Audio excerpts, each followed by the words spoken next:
பிரியமானவர்களே, அன்பர் இயேசுவின் நல்ல நாமத்தில் வாழ்த்துக்கள். நிந்தைக்குள்ள இருக்கிறேன் அப்படின்னு சொல்றீங்களா? நிந்தையை நீக்கி போட உங்கள் தேவனால் கூடும்.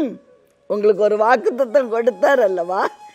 அதை நிறைவேற்றி நிந்தையை மாற்றி போட தேவன் உண்மை உள்ளவராகவே இருக்கிறார். பிரியமானவர்களே, நெகேமியா 2ஆம் அதிகாரம் 17வது வசனம். இனி நிந்தைக்குள்ளாயிராதபடிக்கு எருசலேமின் அலங்கத்தை கட்டுவோம் வாருங்கள். நெகேமியா சொல்றார், நம்ம நிந்தையோடு இருந்தது போதும், நிந்தைக்குள்ளாயிராதபடிக்கு நம்ம எழுந்து எருசலேமின் அலங்கத்தை கட்டுவோம். நிந்தை வந்துருச்சு, அழுதுகிட்டே உட்கார்ந்துருப்போம் இல்லையா? என்று ஆவியானவர் சொல்லுகிறார், எழுந்து மறுபடியும் கட்டுங்கள், மறுபடியும் கட்டப்படுவீர்கள், மறுபடியும் எழுந்து நிற்பீர்கள். சந்தோஷமா இருக்குல்ல பிரியமானவர்களே? நிந்தைக்குள்ளானவங்களுக்கு தான் தெரியும் அந்த வேதனை. கர்த்தருடைய ஆவியானவர் என்று சொல்லுகிறார், உனக்கு நான் வாக்கு தத்தம் கொடுத்தேன் அல்லவா? அந்த வாக்கு மாறாதது. சூழ்நிலை எல்லாம் எதிரா இருக்குல்ல, ஆனாலும் பிசாசு உன்னை நிந்தைக்கு உட்படுத்தினான், நான் மறுபடியும் உன்னை எழும்ப பண்ணுவேன். நீ எழுந்து உன்னுடைய வாழ்வை கட்டு, நீ செய்ய வேண்டியதை செய்யி. நிந்தைதான் என் ஆடை, என் உடுப்பு அப்படின்னு சொல்லி நீ சோர்ந்து போய் உட்கார வேண்டாம். நிந்தையை மாற்றி போடுகிறவர் பரிசுத்த ஆவியானவர். ஒரு அருமையான சகோதரியை பார்த்து பிசாசு சொன்னானா, உன்னை நிந்தைக்குள்ளாக்குவேன், உன் பேரை நான் கெடுத்து போடுவேன்.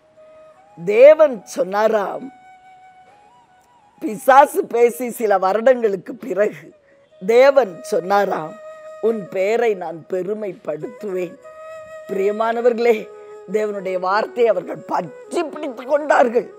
என் நிந்தையை மாற்ற பிசாசு கொண்டு வந்த அந்த அவமான பெயரை மாற்ற, அந்த தீய அந்த கோள் சொல்லி அவன் பேச வச்சான் பார்த்தீங்களா எல்லாரையும், அந்த காரியத்தை மாற்றி போட என் அருள்நாதரால், என் பரிசுத்த ஆவியானவரால் கூடும் கூடும். ஏன்னா அவருடைய வார்த்தையை தான் நான் நம்புறேன் அப்படின்னு அந்த சகோதரி தேவனிடத்தில் அறிக்கையிட்டு அழுது ஜபித்தார்களாம். தேவன் அவருடைய பெயரை பெருமைப்படுத்தினார். பிசாசின் எழுத்துக்கள் எல்லாம் உங்களுடைய வாழ்க்கையில அழித்து போட்டார். பிரியமானவர்களே, உங்களுடைய வாழ்க்கையிலையும் தேவன் அதை செய்ய விரும்புவதாய் சொல்லுகிறார்.